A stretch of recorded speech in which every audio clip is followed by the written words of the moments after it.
Good morning again. Khageshwar, Nisha, Shirbash, Shruti, Deepika, Komal, Sumanta, Khushbu, Payal, Archana, good morning. Preeti, good morning.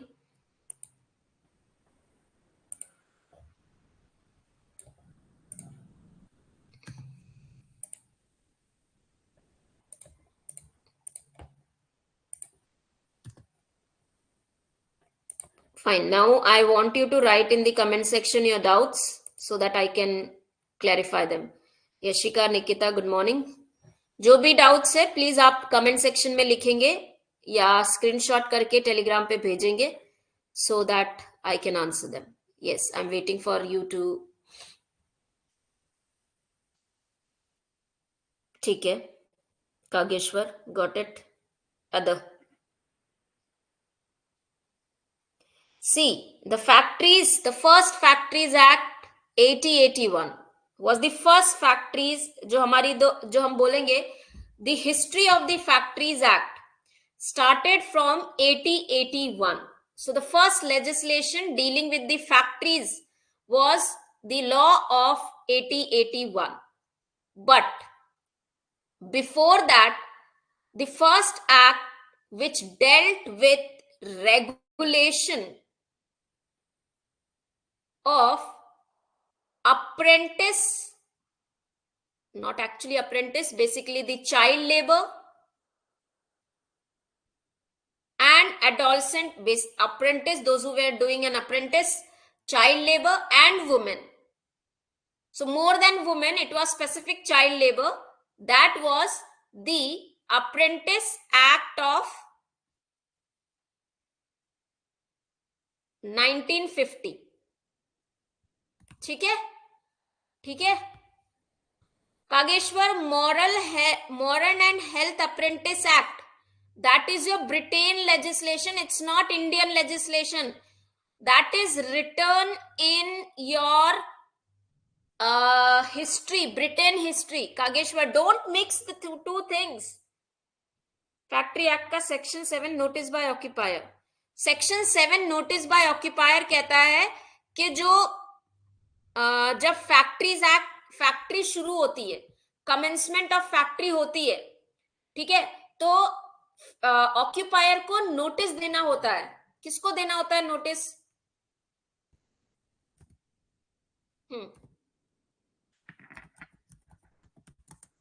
पहले तो manager के case में 15 दिन, जब भी कोई भी फैक्ट्रीज एक्ट या कोई भी जगह जब वो फैक्ट्रीज एज एन यूज की जाएगी, ठीक है. Let me just, my pen is not working, hold on.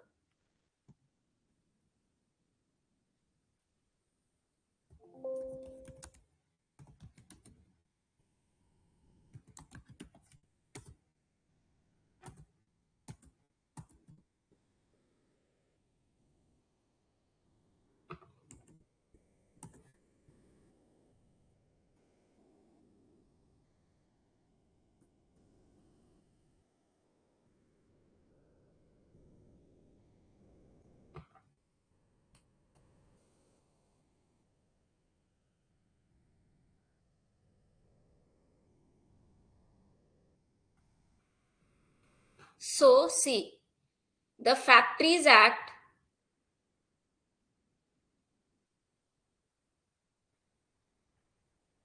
of 8081, this is the time period when the first Factories Act came into the existence in India. The Factories Act is around, or factories legislation, basically the factories legislation is 100 years old.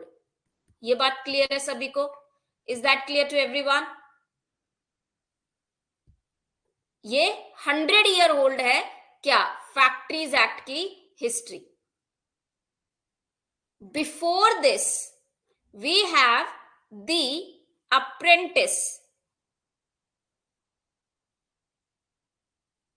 Act of 1950 which dealt with labor, child labor, regulation of child labor, child work. This is your first law or legislation from where the history of labor legislation started and history of your industrial relation.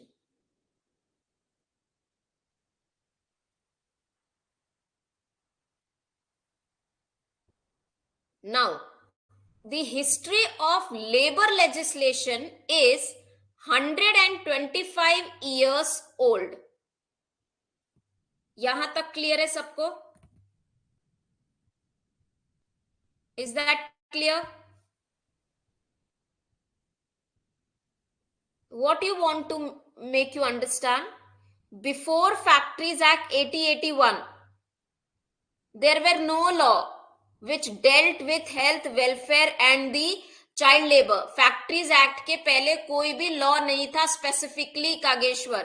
Apprentice act of 1950 था, जिसे बाद में क्या कर दिया गया?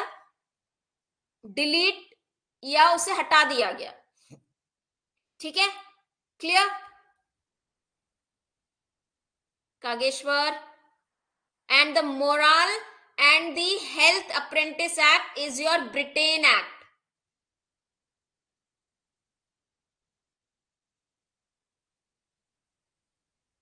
ये वाला क्लियर है? ठीक है. Next doubt is of section 7 of factories act, notice by occupier.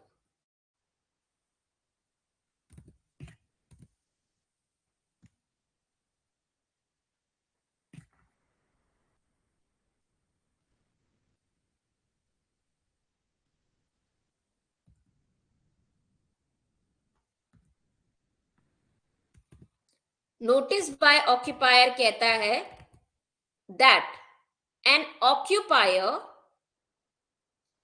will send a written notice to whom? To the chief inspector when at least 15 days, within नहीं है, ठीक है, within नहीं है, at least 15 days before he who occupier begins to use any premises. क्या है ये? कोई भी एक premises एज अ फैक्ट्री वो यूज करना शुरू करेगा, उसके पहले ऑक्यूपायर को एटलीस्ट 15 डेज पहले चीफ इंस्पेक्टर को रिटन नोटिस देना है. With what? With name and address. ठीक है, एड्रेस ऑफ व्हाट? प्रीमाइसेस या building, then occupier detail, then name and address of occupier. ठीक है, ऑक्यूपायर के डिटेल में आएगा. अब एक और चीज है यहां पे, हॉर्स रेट, पावर क्या यूज होगी और एड्रेस ऑफ कम्युनिकेशन. इसके अलावा एक इंपॉर्टेंट पॉइंट है, if any factory which has been already, अब ये दो चीजों पे काम करता है. अगर एक फैक्ट्री ऑलरेडी मैन्युफैक्चरिंग काम कर रही थी, पहले से कर रही थी, तो पिछले 12 महीने के अंदर में जो प्रोसेस हुए वहां पे वो भी डिटेल्स इसमें लिखेगी. और अगर कोई फैक्ट्री में अभी तक कोई काम नहीं हुआ तो नेक्स्ट 12 महीने में क्या मैन्युफैक्चरिंग प्रोसेस होगी वो भी डिटेल इस रिटन नोटिस में लिखेंगे. Is that clear? पायल, यही पूछना था आपको. पायल, ठीक है.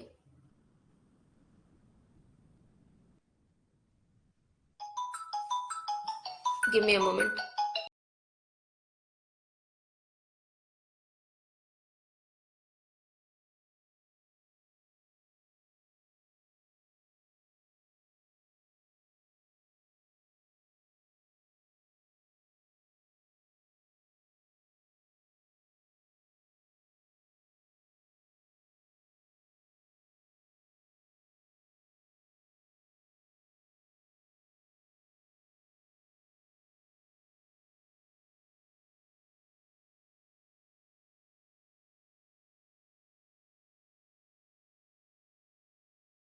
अच्छा, एम आई ऑडिबल?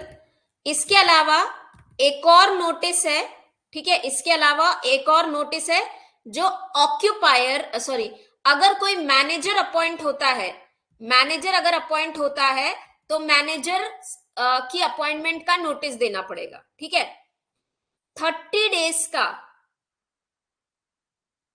अच्छा, आप पायल बोल रहे हो 30 डेज वाला? 30 डेज वाला क्या है? 15 डेज, 15, अच्छा वो मैंने जो पॉइंट लिखा था ना वो गलती से वहां 30 डेज वाला लिखा हुआ है, वो 15 डेज ही है। 30 डेज जो केस है ना वो उन कंप्लीट पब्लिक यूटिलिटी सर्विसेज के लिए है, पब्लिक यूटिलिटी सर्विसेज के लिए, ठीक है, वो पॉइंट वहां पे गलती से लिखा हुआ था। क्लियर? समझ में आ गया? 30 डेज वाला जो है ना, 30 डेज, मैं समझ गई पायल। जो ये जो है ना, ये जो 15 दिन वाला है, ये जो 15 दिन वाला है, ये 15 डेज का जो नोटिस है इसी चीज का, ये नॉर्मल एस्टेब्लिशमेंट्स या फैक्ट्री के लिए होगा, और जो 30 डेज का नोटिस है वो पब्लिक यूटिलिटी सर्विसेज के लिए होगा। Payal, is that clear?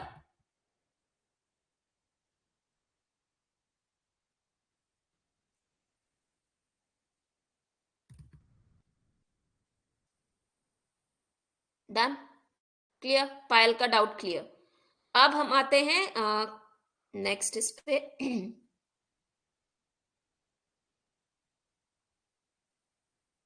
एक मिनट, पायल के बाद यशिका ने कुछ पूछा था, एनुअल लीव्स विथ वेजेस जानना है? किसको जानना है annual leave? Preeti, annual leaves with wages क्या जानना है आपको? एनुअल लीव्स विथ वेजेस में, एनुअल लीव्स में, एनुअल लीव्स विथ वेजेस में क्या स्पेसिफिकली जानना है?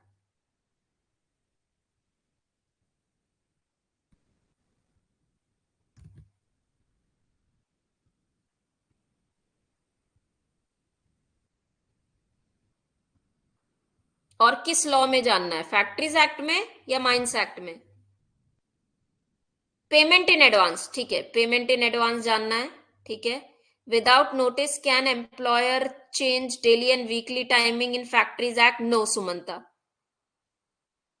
Notice by occupier 7 days of new man, हाँ प्रतिभा, 7 डेज का नोटिस देना पड़ता है विद इन 7 डेज जब भी मैनेजर ज्वाइन करता है।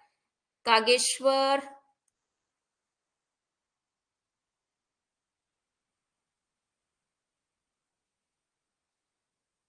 माइनिंग एक्ट 1942 और the occupier is not mention, only occupier owner region manager. बहुत बड़ा डिफरेंस है Kageshwar, will come to that. 15 days for children, 20 days for, no Pratibha.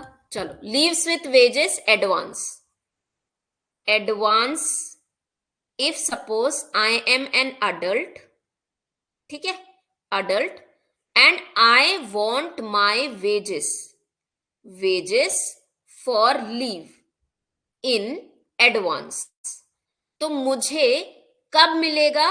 Minimum कितने दिन मुझे छुट्टी लेनी पड़ेगी?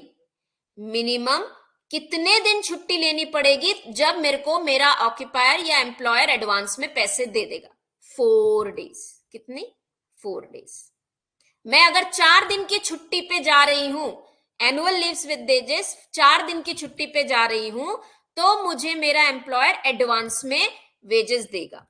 और अगर मैं एक चाइल्ड हूं जो कि फैक्ट्रीज एक्ट में एज एन एडोलसेंट या child, as a child work कर रही हूं, मुझे कब मिलेगा एडवांस? अगर मैंने 5 डेज की छुट्टी ली है तो मुझे 5 डेज पे क्या मिलेगा?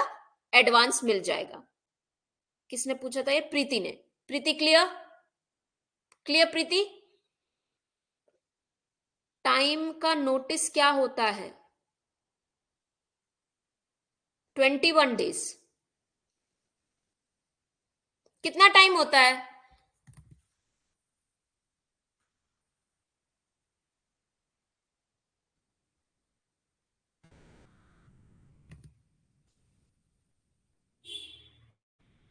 Industrial employment standing order act,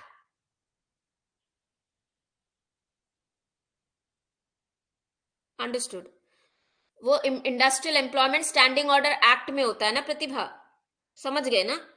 ठीक है, उसके अंदर में कुछ कुछ प्रतिभा, कुछ कुछ लॉज जो होते हैं ना, कुछ कुछ प्रोविजंस इंटरलिंक्ड होते हैं। ठीक है, industrial employment standing order act कहता है दैट अ एक्ट, ठीक है, एन लेजिस्लेशन, जिस भी फैक्ट्री के ऊपर industrial employment standing order act applicable होगा, ठीक है, इंडस्ट्रियल एम्प्लॉयमेंट 21 डेज का 21 डेज का नोटिस टू चेंज, हाँ ठीक है। आप क्या पूछना चाह रहे हो? 5 डेज लीव में जाने से 5 डे का पैसा मिलेगा क्या प्रीति? यस यस प्रीति, जितने दिन आप छुट्टी पे जा रहे हो उतने दिन का एडवांस मिलेगा। 4 दिन के लिए जा रहे हो 4 दिन का मिलेगा, 5 दिन के लिए जा रहे हो 5 दिन का मिल जाएगा।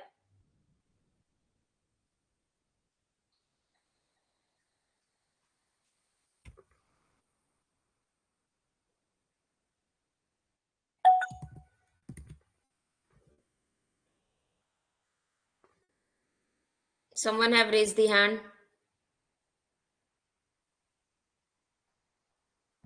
प्रतिभा स्पेसिफिकली उसके अंदर में कोई वो नहीं दिया हुआ है कि अगर किसी को डेली और टाइमिंग, वीकली टाइमिंग, आप डेली वर्किंग आवर्स की अगर जो टाइम चेंज कर रहे हो, या वीकली आवर्स की जो वीकली वर्किंग आवर्स की टाइमिंग चेंज कर रहे हो, इसके लिए पहली चीज तो डेली डेली बेसिस पे ये आप चेंज नहीं कर सकते।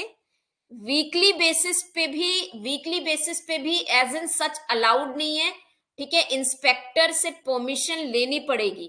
आप अपने मन से एज एन एम्प्लॉयर इसको चेंज नहीं कर सकते। हाँ, आप अगर वीकली हॉलीडे हॉलीडे चेंज कर सकते हैं, वो भी क्या, चाइल्ड के केस में और वुमेन के केस में।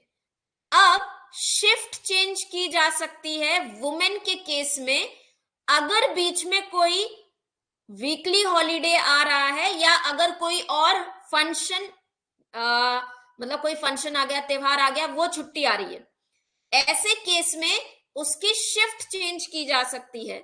लेकिन वर्किंग आवर्स कैसे आप चेंज करेंगे? टाइम तो वही रहेगा ना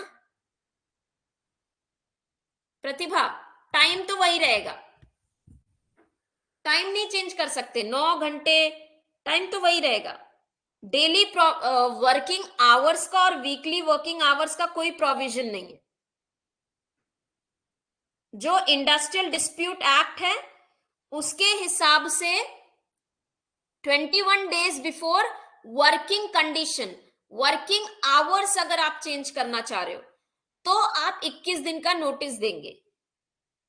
और उससे रिलेटेड डिस्प्यूट, अब थोड़ा सा इसको समझिए, इंडस्ट्रियल डिस्प्यूट एक्ट और फैक्ट्रीज एक्ट रिलेटेड कैसे है, मुझे एक बात बताएंगे। फैक्ट्रीज में काम करने वाले एम्प्लॉय अगर बोलता है मेरे को मॉर्निंग में 6 बजे बुलाते थे या मुझे 8 घंटे काम करवाते थे, अब मुझे 9 घंटे या 9 घंटे काम करना था, अब ये मुझसे 10 घंटे जबरदस्ती काम करवाते हैं, तो क्या मेरा ये डिस्प्यूट हुआ या नहीं हुआ? यस और नो। समझिए लॉस कैसे रिलेटेड है, यस और नो। मुझे अगर 9 घंटे काम करवाना चाहिए मैक्सिमम मेरे नॉर्मल कैपेसिटी के हिसाब से, तो डिस्प्यूट हुआ ना। तो डिस्प्यूट कैसे रिजॉल्व किया जाएगा? कैसे रिजॉल्व करेंगे डिस्प्यूट? डिस्प्यूट रिजॉल्व किया जाएगा as per industrial dispute act. As per industrial dispute act तो वो जो फैक्ट्री है वो फैक्ट्री के हिसाब से, ठीक है, वो फैक्ट्री एक्ट, वो फैक्ट्री पे भी तो लॉ लगेगा ना। वो डिस्प्यूट अगर रिजॉल्व करना है तो फैक्ट्री, उस फैक्ट्री पर्टिकुलरली, तो वहां पे वो फैक्ट्रीज एक्ट। तो जो इंडस्ट्रियल डिस्प्यूट एक्ट में जो 21 दिन का नोटिस दिया है ना, वो स्पेसिफिकली फैक्ट्रीज पे एप्लीकेबल होगा, क्योंकि इंडस्ट्रियल डिस्प्यूट एक्ट में फैक्ट्री का डेफिनेशन दिया हुआ है, factories as defined under the factories act. ये सारे लॉज एक सी, ऐसा नहीं होता है कि अगर कोई एक फैक्ट्री है, सो मैं इसको आपको ऐसे समझाना चाहूंगी। सो लेट्स से मैंने एक लक्ष्मी प्राइवेट लिमिटेड और लक्ष्मी मैन्युफैक्चरिंग लिमिटेड करके एक मेरी फैक्ट्री मैंने स्टार्ट करी, ठीक है, और लेट्स से कोई एक पब्लिक सेक्टर यूनिट है। अब ये एक फैक्ट्री है, इसके ऊपर फैक्ट्रीज एक्ट लग रहा है क्योंकि ये फैक्ट्रीज की एप्लीकेबिलिटी को फुलफिल करता है। अब क्या इस फैक्ट्री में डिस्प्यूट नहीं होंगे? होंगे ना। तो उन डिस्प्यूट को कैसे रिजॉल्व किया जाएगा? Through the industrial. डिस्प्यूट को रिजॉल्व करने के लिए हमारे पास कौन सा लॉ है? डिस्प्यूट लॉ है। क्या इस फैक्ट्रीज एक्ट में स्टैंडिंग ऑर्डर्स नहीं होंगे? होंगे ना, कि कितने घंटे काम करना है, कैसे बुलाना है, इंटरवल कब होगा, स्टैंडिंग ऑर्डर। वो स्टैंडिंग ऑर्डर किस हिसाब से फॉलो किए जाएंगे? Industrial employment standing order. क्या इस फैक्ट्रीज में कॉन्ट्रैक्ट लेबर नहीं होंगे? ऑफ कोर्स होंगे। तो कौन से लॉ के हिसाब से उनको कॉन्ट्रैक्ट बेनिफिट्स मिलेंगे? कॉन्ट्रैक्ट लेबर के हिसाब से। क्या इस फैक्ट्रीज एक्ट में एक्सीडेंट्स नहीं होंगे? होंगे। क्या इस फैक्ट्रीज एक्ट में डेथ या डिसेबलमेंट नहीं होगी? होगी ना। तो उनका कंपनसेशन किसके बेसिस पे दिया जाएगा? एम्प्लॉय कंपनसेशन के। इसी फैक्ट्रीज में क्या वुमेन्स नहीं होंगी? क्या वुमेन्स की मैटरनिटी नहीं आएगी? आएगी। तो मैटरनिटी बेनिफिट कैसे दिया जाएगा? मैटरनिटी बेनिफिट एक्ट के तरह अंतर्गत। क्रेच फैसिलिटीज मैटरनिटी के हिसाब से या फैक्ट्रीज एक्ट के हिसाब से। Is that clear? डिस्प्यूट कहीं पे भी हो सकता है। कॉन्ट्रैक्टर्स कॉन्ट्रैक्ट वो कहीं पे भी हो सकते हैं। स्पेसिफिकली अब इसी में फैक्ट्रीज में अगर मिनिमम वेजेस देना है तो मिनिमम वेजेस किस हिसाब से दिए जाएंगे? कोई और लॉ तो है नहीं हमारे पास। मिनिमम वेजेस के हिसाब से। पेमेंट टाइमली देना है नहीं देना है वो इसी हिसाब से। तो जब ये सारे लॉज इस फैक्ट्रीज पे एप्लीकेबल हो रहे हैं तो उनके अंदर दी गई कंडीशंस उसके ऊपर अप्लाई होगी। Pratibha, I hope I have answered your question. समझ में आया? Are you able to get the points? Child labour है तो चाइल्ड लेबर के प्रोविजंस भी फॉलो किए जाएंगे। They all are relative. एक इतने सारे लॉस एक फैक्ट्रीज पे एप्लीकेबल होता है। जहां जहां पे ये फैक्ट्री के अंदर में अगर 20 कॉन्ट्रैक्ट एम्प्लॉयज आ गए तो ऑब्वियसली कॉन्ट्रैक्टर एक्ट लग जाएगा। मैटरनिटी तो वैसे भी लगेगा, हर जगह एप्लीकेबल होता है। एम्प्लॉय कंपनसेशन हर जगह एप्लीकेबल होता है। तो जो industrial employment standing order act या आईडी एक्ट में जो 21 डेज है, अगर आप कोई भी वर्किंग कंडीशन इस फैक्ट्री में चेंज करेंगे, डेली आवर्स हो गया, वीकली आवर्स हो गया, तो वो आप आईडी एक्ट के हिसाब से ही चेंज करेंगे। सारे रिलेटेड है, ठीक है, स्पेसिफिकली मेंशन नहीं है।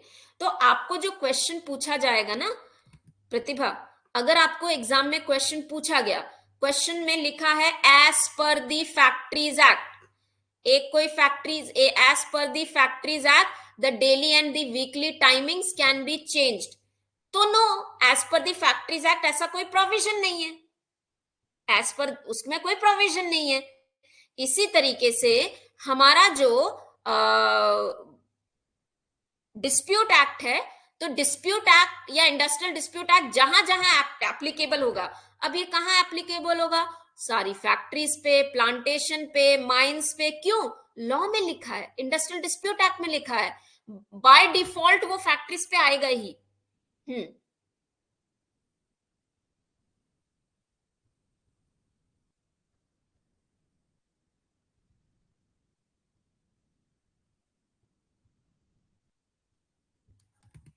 प्रीति,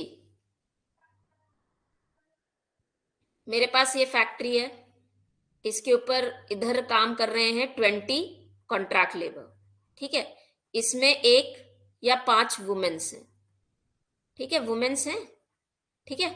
अब एक फैक्ट्री है, कॉन्ट्रैक्ट एक्ट के हिसाब से क्रेच फैसिलिटी नहीं है, समझ गए? कॉन्ट्रैक्ट एक्ट क्रेच फैसिलिटी नहीं देता, लेकिन भैया ये वुमेन प्रिंसिपल एम्प्लॉयर यानी फैक्ट्री में तो काम कर रहे हैं, हाँ या ना? ये इस फैक्ट्री में तो काम कर रहे हैं ना, यस और नो? तो इन वुमेन्स को क्रेच मिलेगा, कॉन्ट्रैक्ट एक्ट के हिसाब से नहीं मिलेगा, फैक्ट्री के हिसाब से तो मिलेगा, क्योंकि वो फैक्ट्री के एम्प्लॉयज हैं। डायरेक्टली इनडायरेक्टली ये टर्म पढ़ा है ना हमने, a person working directly or indirectly will be called as an workman or an employee। तो फैक्ट्री के हिसाब से क्रच मिलेगा। समझ में आया? Very conceptual questions you are asking, and I am happy that you are getting this questions. हाँ, उसमें भी 30 वुमेन वर्क करना चाहिए। यस, इंडस्ट्री, कागेश्वर, इंडस्ट्री का मतलब क्या भैया मेरे? ऐसे कैसे कंफ्यूज होते हो? सी, इंडस्ट्री है, द इंडस्ट्री डिस्प्यूट। अब इंडस्ट्री की डेफिनेशन हम क्यों पढ़ते हैं?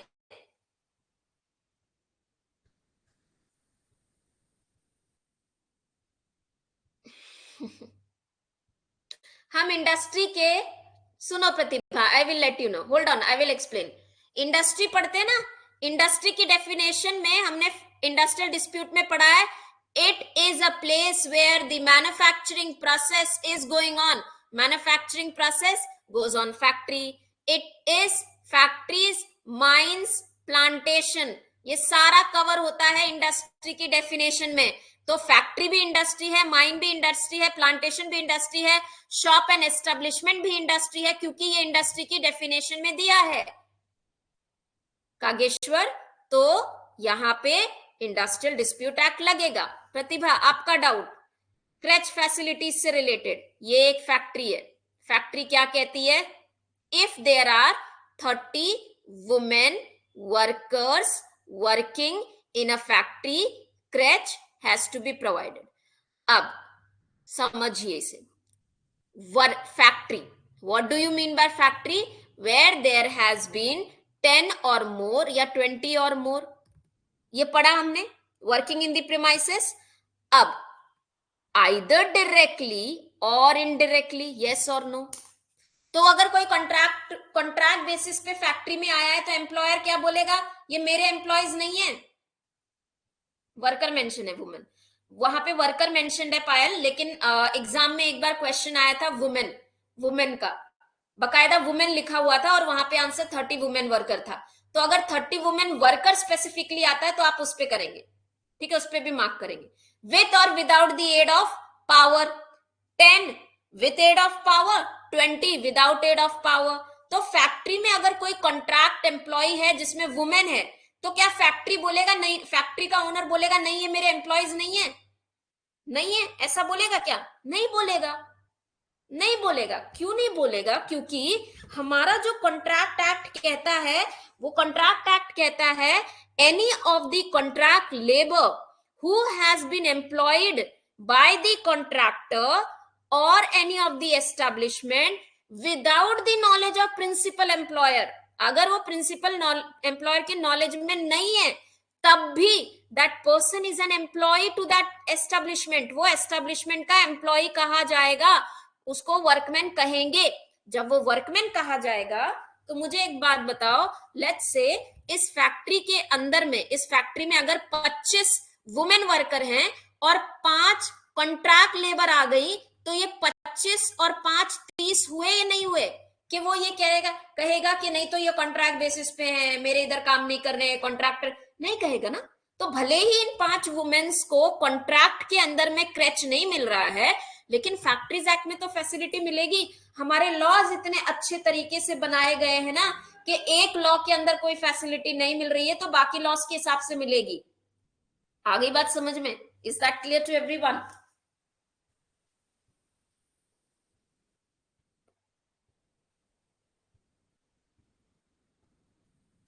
चलो, कागेश्वर का एक क्वेश्चन था। कागेश्वर, आपका एक क्वेश्चन, माइंस फैक्ट्री नहीं है क्या? माइंस फैक्ट्री नहीं है क्या? समझो इस बात को, इंडिया में इन दो डेफिनेशंस को अलग रखना था। क्या करना था? अलग रखना था। इसलिए माइंस को माइंस कहा गया, फैक्ट्री को फैक्ट्री कहा गया। समझ में आया कागेश्वर? ये दो चीजें अलग है। माइंस में जो रिस्क एसोसिएटेड है वो ज्यादा है कंपैरेटिवली जो फैक्ट्री में मैन्युफैक्चरिंग प्रोसेस होता है।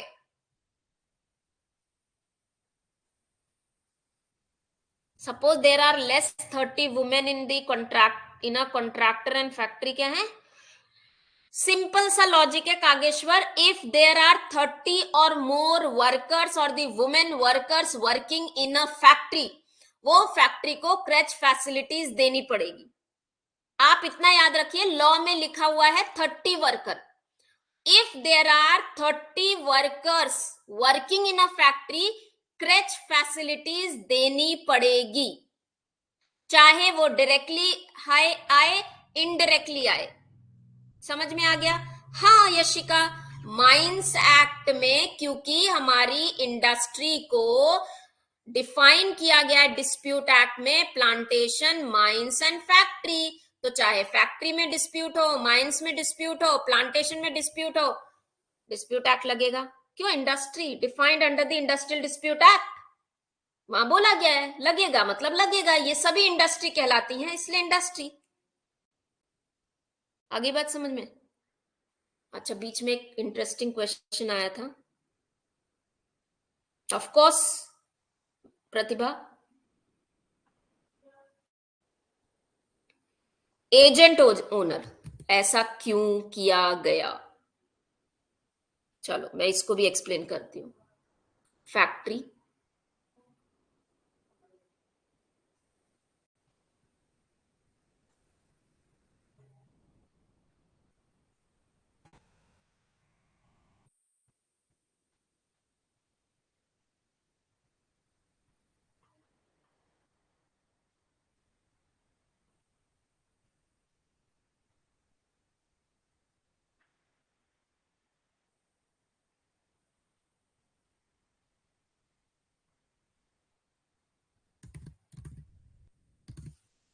who is occupier? Who is the occupier in the factory? A person who is having the complete control over the affairs of the factory is occupier. Yes or no? Yes or no? Am I correct? Occupier की definition, a person who is having a complete control over the affairs of the organized factory is called as occupier. Done. Who is a manager? A manager is a person who is appointed under the occupier to look after the management of the factory. Occupier is sole responsible for complete control over the affairs of the factory. इस occupier के under में manager आता है। भैया ये owner कौन है? Owner ये जो फैक्ट्री ओन करता है। अब ये जो ओनर है इसके अंदर में ऑक्यूपायर हो सकता है या ओनर खुद ऑक्यूपायर हो सकता है। आगे बात समझ में? या एम्प्लॉयर। ओनर ये टर्म नहीं है एक्चुअली, यहाँ पे जो टर्म है वो है एम्प्लॉयर। और फैक्ट्रीज एक्ट के हिसाब से हम एम्प्लॉयर किसे कहेंगे? हम एम्प्लॉयर, अगर वो गवर्नमेंट ऑर्गेनाइजेशंस हैं, चाहे स्टेट गवर्नमेंट हो या सेंट्रल गवर्नमेंट है तो एचओडी, अगर वो लोकल गवर्नमेंट है तो चीफ एग्जीक्यूटिव ऑफिसर, अगर वो अदर केसेस है, अदर एस्टेब्लिशमेंट है तो अ person who is having complete control over the affairs of the factory, right? तो कंप्लीट कंट्रोल किसके पास होता है? ऑक्यूपायर के पास होता है। आगे बात समझ में आया कि अगर एस्टेब्लिशमेंट, दूसरी कोई एस्टेब्लिशमेंट है जहां पे एचओडी नहीं है, सीईओ नहीं है, तो कौन कहलाएगा? ऑक्यूपायर कहलाएगा। क्यों? ऑक्यूपायर को फैक्ट्री में डिफाइन किया है कि इसी के पास, अब वो चाहे, चलो लेट्स से उसको हम ऑक्यूपायर नहीं बोलते, हम बोलते हैं इसमें मैनेजिंग डायरेक्टर के नाम से पर्सन है जिसके पास पूरा कंट्रोल होता है, तो ये मैनेजिंग डायरेक्टर एम्प्लॉयर कहा जाएगा। ठीक है? अब भैया ये ऑक्यूपायर है क्या? इसका काम क्या है? ये जो ऑक्यूपायर है ना, इनका काम है फैक्ट्री में सेफ्टी, हेल्थ, वेलफेयर मेजर्स के प्रोविजंस को देखना, क्लियर? और 2 तरीके के नोटिस देना। डन। अब ये मैनेजर कौन है? मैनेजमेंट, वर्किंग काम, किसका मैनेजमेंट? एम्प्लॉइज के रजिस्टर मेंटेन करना, एम्प्लॉय की वर्किंग आवर्स क्या होंगे, उनको जो फैसिलिटीज दी जा रही है उनके किस तरीके से रिकॉर्ड रखा जा रहा है, वो मैनेजमेंट कर रहा है, वो मैनेज कर रहा है, सुपरविजन नहीं कर रहा है। सुपरविजन ऑक्यूपायर करेगा कागेश्वर, मैनेजर मैनेजमेंट कर रहा है, he is managing the record, register, facilities, वो मैनेजर कर रहा है। इसी तरीके से एजेंट की डेफिनेशन क्या है माइंस में, अ person who is hired under the owner, या फिर basically the employer who has a complete control over the affairs of the mines, yes or no, हाँ या ना, जिसके पास पूरी कंट्रोल है, पूरा कंट्रोल सिस्टम उसके पास में है, इसे हम एजेंट कहते हैं, यस और नो। ऐसी डेफिनेशन है ना माइंस एक्ट में। Yes, owner can be an occupier, as be said. Same definition जैसे ऑक्यूपायर की वैसे एजेंट की। Who is the agent? Agent is a person who is appointed under the employer, और basically यहां पे एम्प्लॉयर टर्म से ज्यादा ओनर यूज होता है। ओनर कौन हो सकता है ये हमने पढ़ा है, ठीक है। अब ये जो मैनेजर है ये ओनर एजेंट के अंदर अपॉइंट किया जाता है, और अगर किसी ओनर एजेंट के पास में क्वालिफिकेशन है मैनेजर जैसी, तो वो खुद को अपॉइंट कर सकते हैं। मैनेजर का काम होता है मैनेजमेंट का। Done, clear. ये टर्म्स अलग अलग क्यों दिए गए? क्यों दिए गए? क्योंकि फैक्ट्री को अलग डिफाइन करना था, माइंस को अलग डिफाइन करना था। ऑक्यूपायर के पास वो रिस्पॉन्सिबिलिटी देनी थी, और यहां माइंस में उनको वो रिस्पॉन्सिबिलिटी देनी थी, बाकी कुछ नहीं, ठीक है। और कई बार माइंस में एजेंट इसलिए बोला जाता है क्योंकि जो लैंड है ना, जो लैंड है, कई बार वो ओनर को पर्टिकुलरली वो लैंड बिलोंग नहीं करता है। वो ओनर इसलिए कहलाता है क्योंकि वो माइंस की एक्टिविटी में इंटरेस्टेड है। अब as an owner of those activity वो फैसिलिटी देता है, इसलिए हम उसे एजेंट भी कह सकते हैं, क्योंकि वो बीच का आदमी है। वो ये नहीं है कि उसका वो लैंड एक्चुअली उसको बिलोंग करती है। वो ऐसा हो सकता है किसी और पर्सन के नाम पे थी, आप केवल माइनिंग में इंटरेस्टेड हो, इसलिए आप एजेंट हो। आगे बात समझ में? कागेश्वर, कागेश्वर, यस और नो? एक और बीच में क्वेश्चन आया था।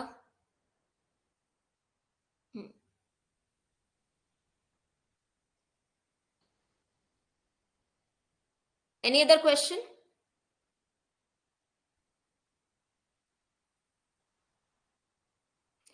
करेक्ट। कोई भी एजेंट, कोई भी एजेंट सर्टिफाइंग सर्जन, कोई भी सर्टिफाइंग सर्जन एजेंट नहीं हो। क्यों?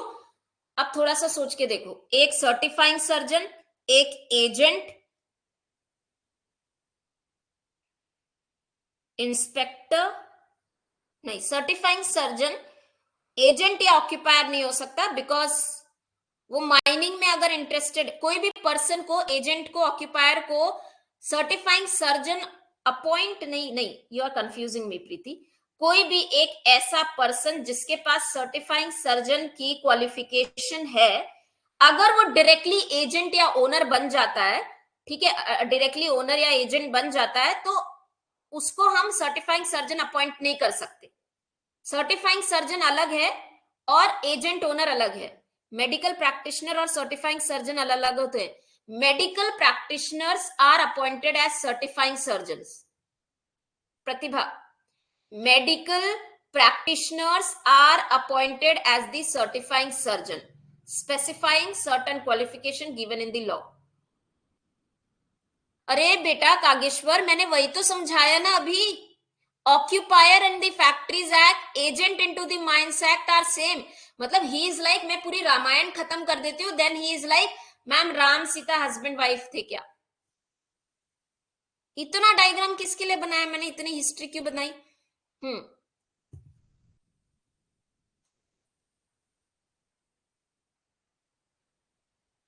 They are just named differently.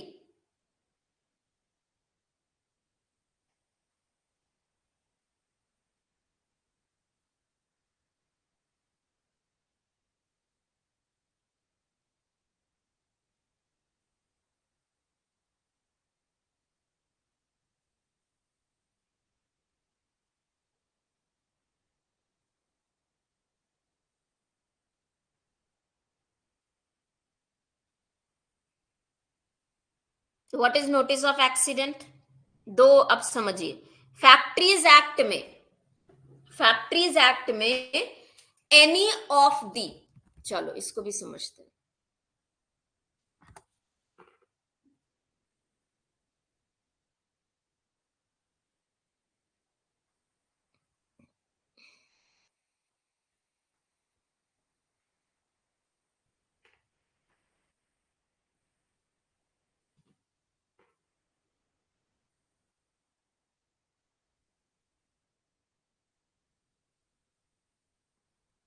कौन देता है फैक्ट्रीज एक्ट में? Kageshwar, why are you now mixing this things? Kageshwar, why are you mixing the things? Owner, agent is in the mines act, factory में occupier है। Don't mix the two concepts please. He won't be an agent. He won't be an agent. He would be no. Factories are not taken on lease. Land are taken on the lease. Land जो होती है ना वो lease पे ली जाती है, factory lease पे नहीं ली जाती है। अंडरस्टैंड? होता है क्या ऐसा कि मुझे पता नहीं है? फैक्ट्रीज लीज पे लेते हैं क्या? Am I not knowing this? मुझे नहीं पता, बट जितना मुझे पता है लैंड लीज पे ली जाती है।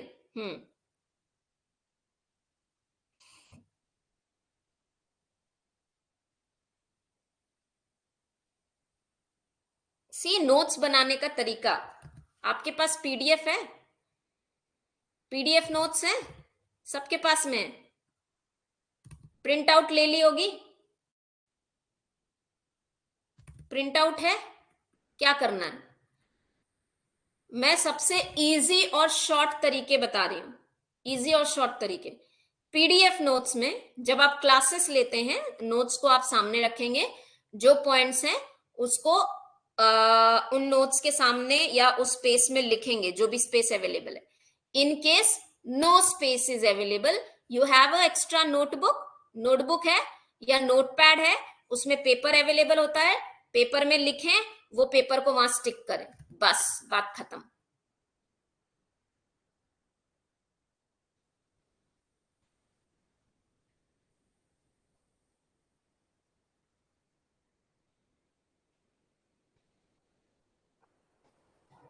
क्लियर? प्रिंट लेके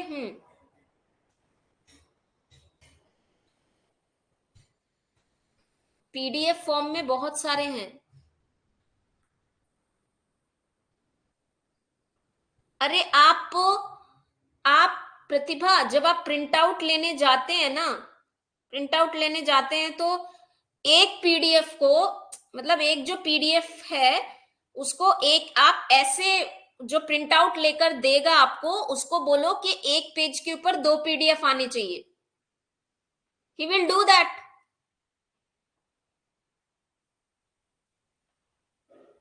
पीडीएफ के 2 पेजेस, पीडीएफ के 2 चीजें, 2 साइड्स एक ही पेज पे आने चाहिए, ठीक है?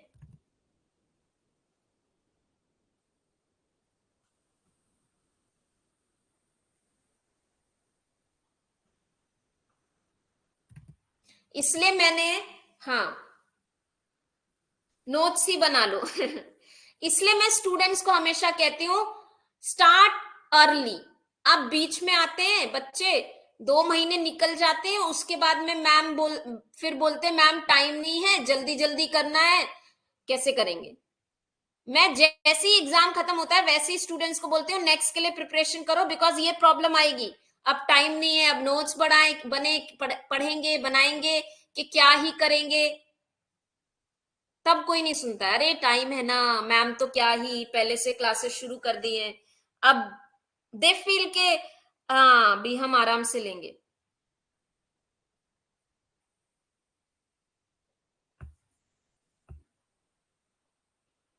Good, it will take time but आपके बहुत काम आएगा।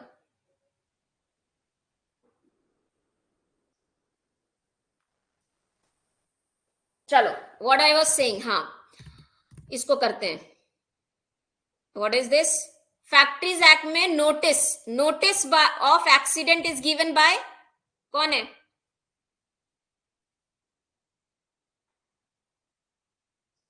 चलो बताओ, जल्दी बताओ, फिर इसके बाद में बताना मेरे को इसके अंदर में क्या है। नोटिस बाय, दिस इज,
याद रखेंगे,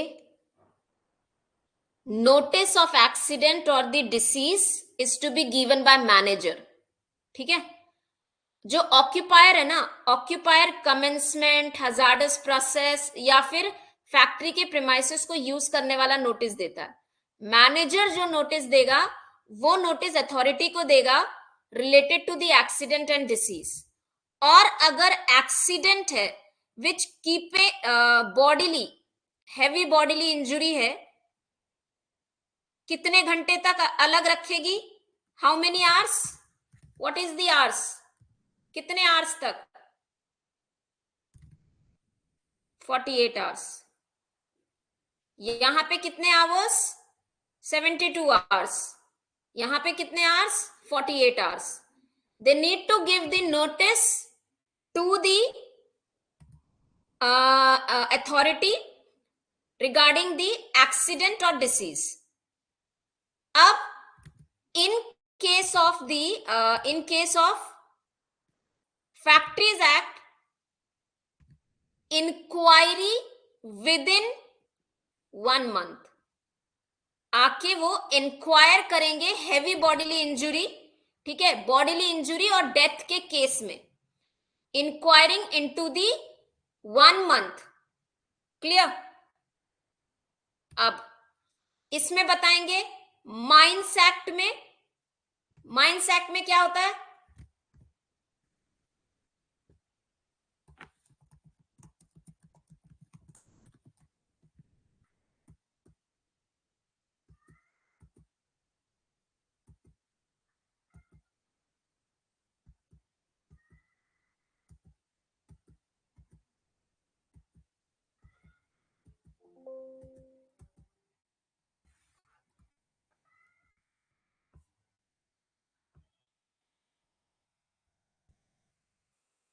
I don't know what is happening.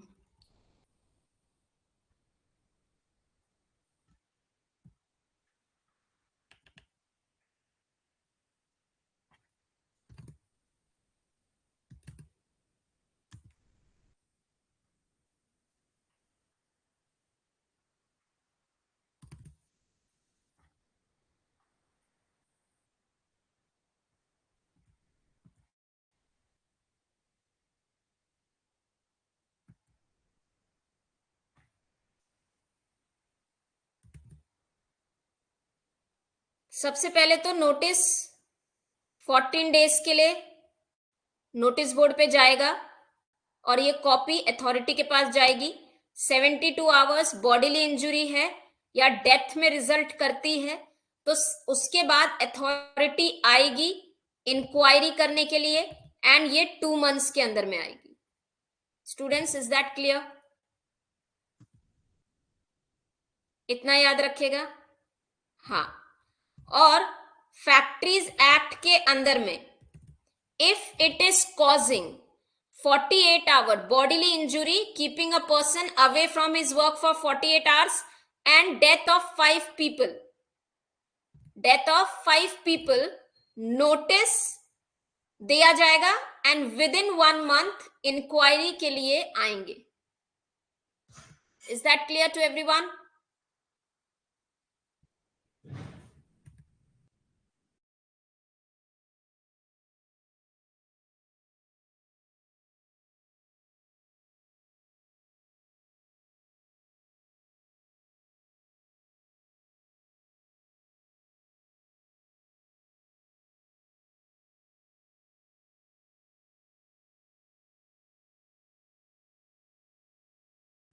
Fine, ठीक है, ये वाला डाउट क्लियर है। और किसी ने क्या पूछा था वेलफेयर ऑफिसर का?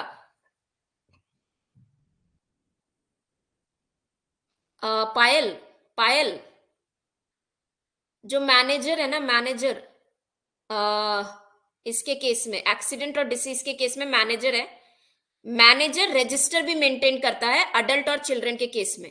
वो जो अडल्ट और चिल्ड्रन का केस है वो रजिस्टर है, वो रजिस्टर मेंटेन करने का काम मैनेजर का है। मुझे एक बात बताएंगे, जो फैक्ट्रीज एक्ट है इसके अंदर में रजिस्टर जो मेंटेन करता है वो मैनेजर है, ठीक है। और जो आपका कॉन्ट्रैक्ट लेबर एक्ट है, इंटरस्टेट माइग्रेंट वर्कमैन है, और बिल्डिंग एंड अदर कंस्ट्रक्शन है, यहाँ पे एम्प्लॉयर, सॉरी, कॉन्ट्रैक्ट में कॉन्ट्रैक्ट, इंटरस्टेट, इसमें contractor and employer, principal employer दोनों की रिस्पॉन्सिबिलिटी होती है। Building and other construction work के अंदर में एम्प्लॉयर की रिस्पॉन्सिबिलिटी होती है रजिस्टर मेंटेन करने की। माइंस एक्ट में रजिस्टर मेंटेन करने का काम manager, owner agent manager. Factories act में मैनेजर। Is that clear? याद रहेगा। कंपेरेटिवली पढ़ेंगे तो याद रहेगा, नहीं पढ़ेंगे तो नहीं याद रहेगा। फैक्ट्रीज एक्ट के अंदर में भी ऑक्यूपेशनल हेल्थ सर्वे होता है, माइंस एक्ट में भी ऑक्यूपेशनल हेल्थ सर्वे होता है। क्लियर?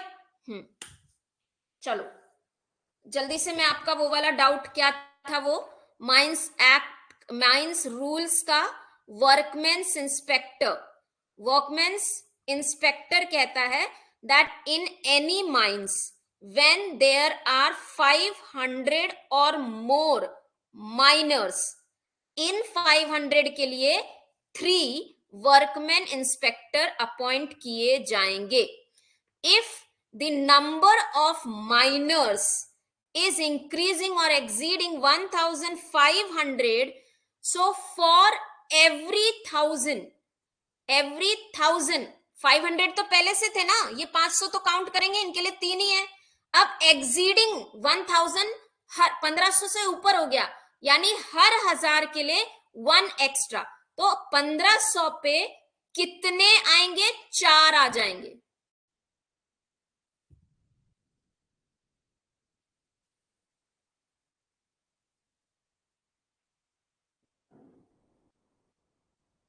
वेरी गुड प्रीति।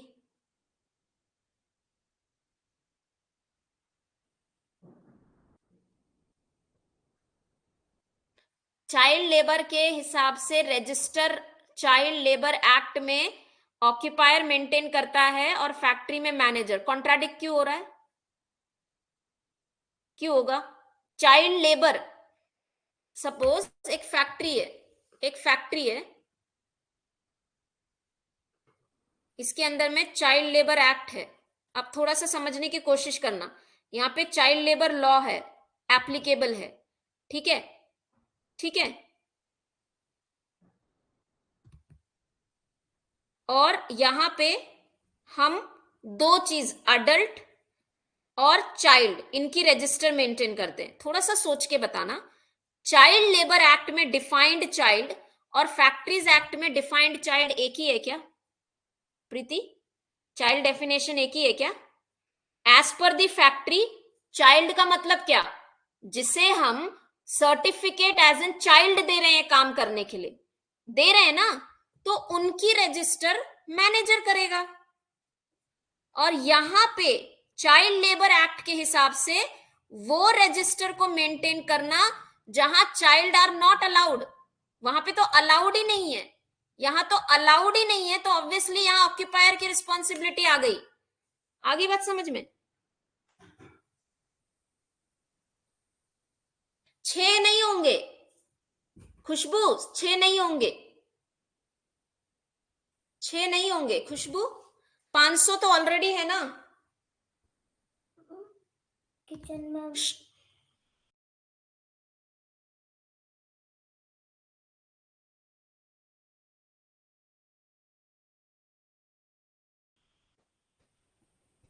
कागेश्वर,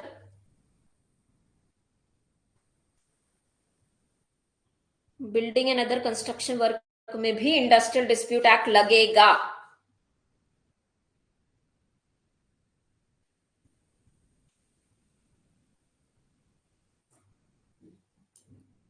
किसी ने अभी क्या क्वेश्चन पूछा था मुझे? खुशबू ने पूछा था। मेरे पास में 500 क्या है, 500 ऑलरेडी माइनर्स हैं, इनके लिए मैंने 3 वर्कमैन इंस्पेक्टर को अपॉइंट कर लिया। अब कंडीशन है कि जब वो 1500 को एक्सीड करेगा, 1500 को एक्सीड करेगा, व्हेन देयर आर 500 और मोर, तो मोर यानी कितने मोर, 1000 हो सकता है, see this is like this 500 और मोर, तो मेरे पास 3 आ गए। अब ये चलता रहेगा क्योंकि मोर लिखा है, चलता रहेगा चलता रहेगा। कंडीशन कहां आ रही है, व्हेन इट इज एक्सीडिंग 1500, तो मेरे पास अगर 1300 भी है ना, ये 1500 को एक्सीड नहीं किया ना, अभी भी 3 रहेंगे। जैसे ही 1500 हो गया, उसके बाद 1000वें पे, 1000 पे, लेकिन उसकी कंडीशन क्या है, 1500 हो जाने चाहिए। जैसे ही 1500 एक्सीड करेगा, 1000 के लिए 1 एक्स्ट्रा। आ गई बात समझ में? तो ये 500 के लिए तो है ही 3, मोर बोला है तो हम 1500 तक चलते जाएंगे 3 पे ही, लेकिन वो 15 से एक्सीड हो गया तो 1000 के लिए 1 एक्स्ट्रा एड ऑन हो जाएगा। ठीक है, fine, let's end this. I have paper 1 का class. Thank you so much everyone.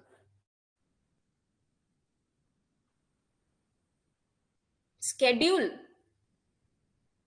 Part A part B, part A में ऑक्यूपेशन है, पार्ट बी में प्रोसेस है चाइल्ड लेबर में। ऑक्यूपेशंस और वो प्रोसेस जहां पे child labour is completely prohibited. Pratibha,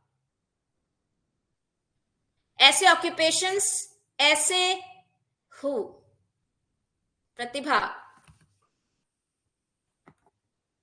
child labour act of 1986, it has one schedule, 2 parts, part A, part B,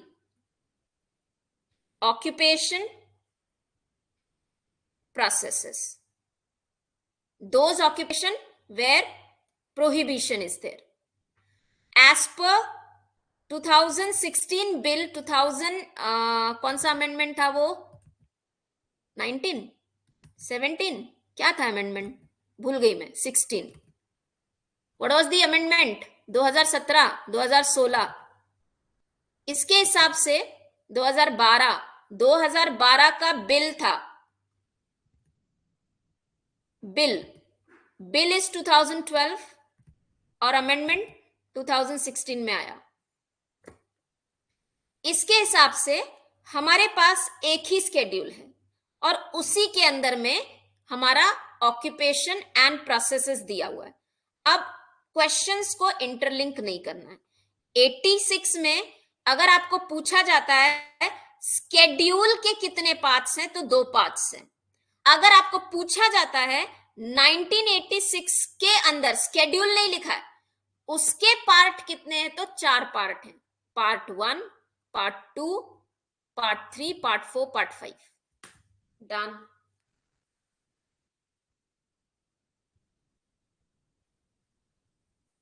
clear clear clear clear.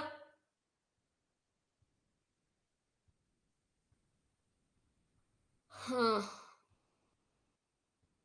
Will do it Nikita.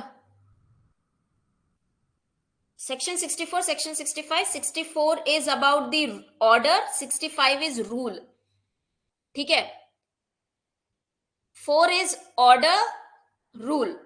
Section 64 कहता है कि government के पास में ये पावर है ऑर्डर देने की, लिमिटेशन के अंदर. 65 कहता है गवर्नमेंट के पास में पावर है रूल बनाने की, बट लिमिटेशन में. Over time in a quarter. I have a class. एक minute.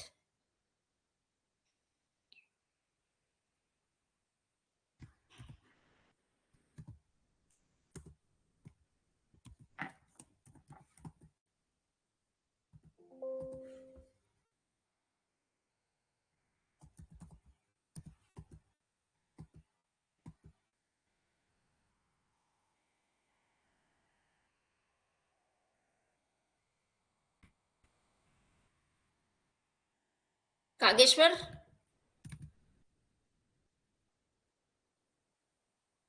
I am doing the same thing ना, उसको रिपीट करने की जरूरत नहीं है ना. सेक्शन 64, सेक्शन 65, exempting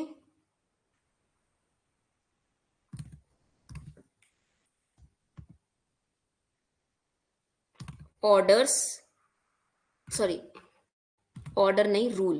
पहले रूल है फिर ऑर्डर है, फिर इधर एग्जेम्प्टिंग ऑर्डर. दोनों चीज में डिफरेंस समझो.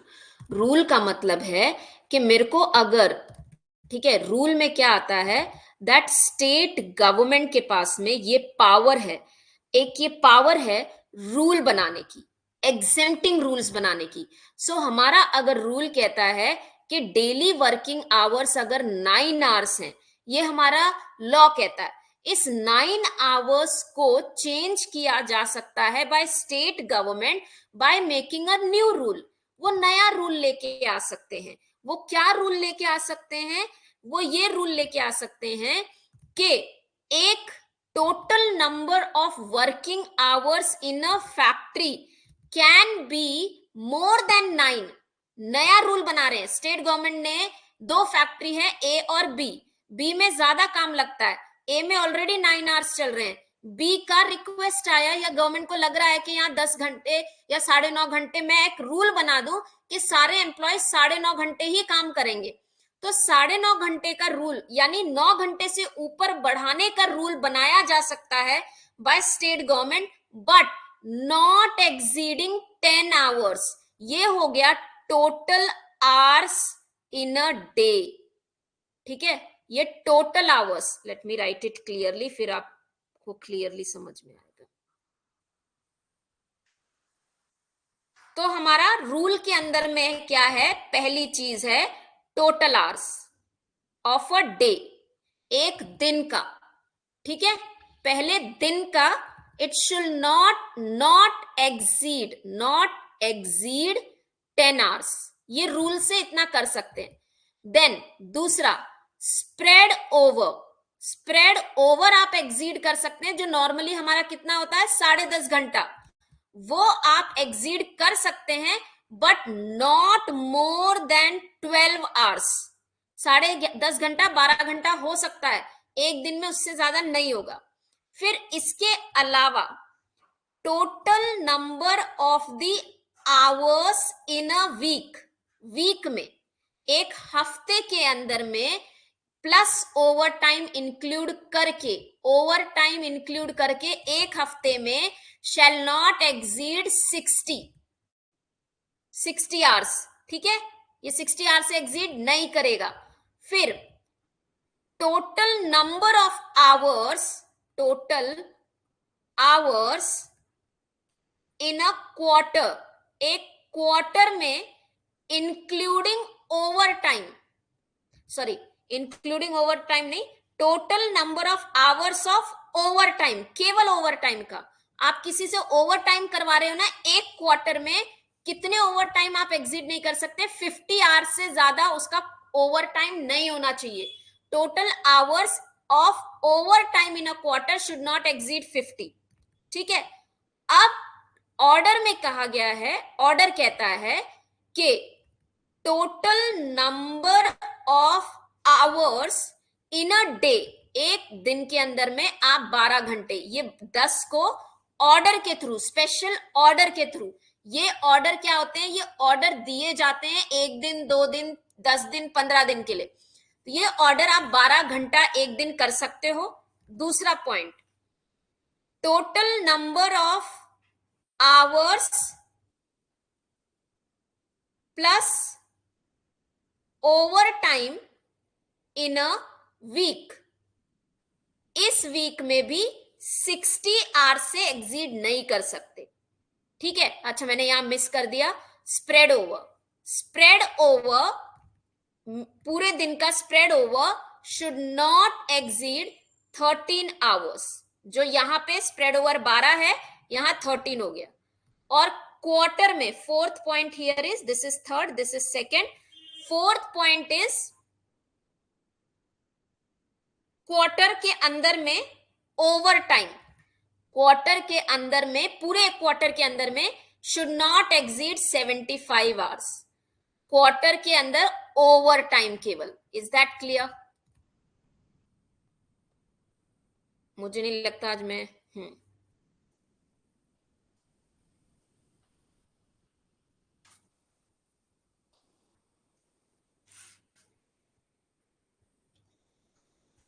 करवा दें. Students, please, is that clear? Yashika, are you there? Khushbu and Yashika, I won't be able to take now paper 1 का class. ठीक है. थोड़ा सा लेट हो गया है, so I won't be able to take the paper 1. हम कल करेंगे. कागेश्वर, मैंने वही एक्सप्लेन किया ना बेटा अभी. नॉट एक्सीडिंग का मतलब, नॉट एक्सीडिंग का मतलब क्या होता है? उससे ज्यादा नहीं हो सकता. Spread over can be up to 12 hours, not more than that.